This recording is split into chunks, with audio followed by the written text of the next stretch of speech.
Ini pula dah tahu kita banyak dosa, kurangkan dosa kita dengan apa? Nabi kata, ambil wuduk bagi sempurna elok, pergi sembahyang berjemaah.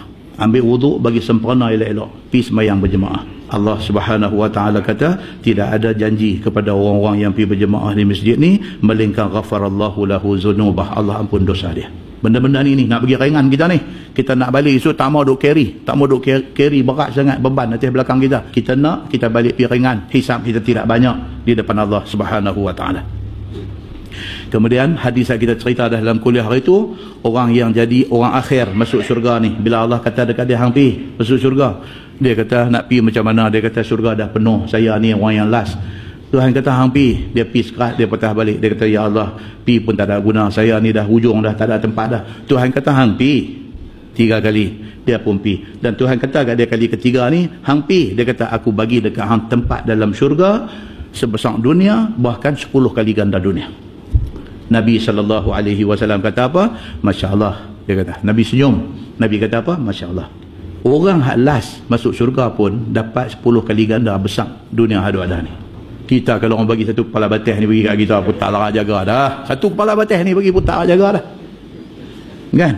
Dia bagi ni bukan kata dunia ni. Nabi kata bahkan wa asyrata amsalihah. Tuhan bagi dekat kau last sekali masuk syurga ni. Dia duduk dalam neraka. Dia last keluar neraka dan dia last masuk syurga. Tuhan bagi dekat dia tempat dalam syurga ni bukan kata seluruh dunia hak dia duduk dulu. 10 kali ganda dunia ni Tuhan bagi kat dia. Orang hak last hak masuk awal nu tak tahulah. Tuan-tuan, percaya tak kata Tuhan ni maha kaya? Percaya tak? Tak percaya, inilah masalah hamba.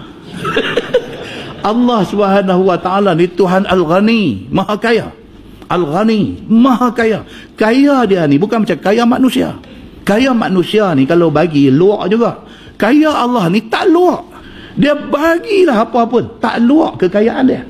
Kayanya Allah Subhanahu wa taala. Dan yang paling mahal ni apa dia? Innallaha la yukhliful mi'ad. Allah dia tak mungkir janji. Kalau dia janji orang yang last masuk syurga, dia akan bagi tempat 10 kali ganda dunia. Hak ada ni dia akan bagi. Pasal apa? Pasal Allah la yukhliful mi'ad. Dia tak mungkir janji. Muslimin dan muslimat ini rahmati Allah sekalian. Tak payah buat satu undang-undang untuk memastikan manifesto itu ditepati. Tak payah. Kan 2-3 hari ni daripada Dua abang kata apa?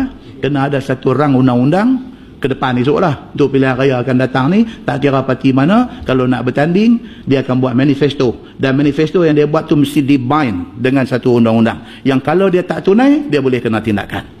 Pasal apa? Pasal manusia janji boleh tak ditepati, tapi Allah Subhanahu wa taala la yukhliful mi'ad. Allah tak akan mungkin janji. Apa dia janji dia bagi.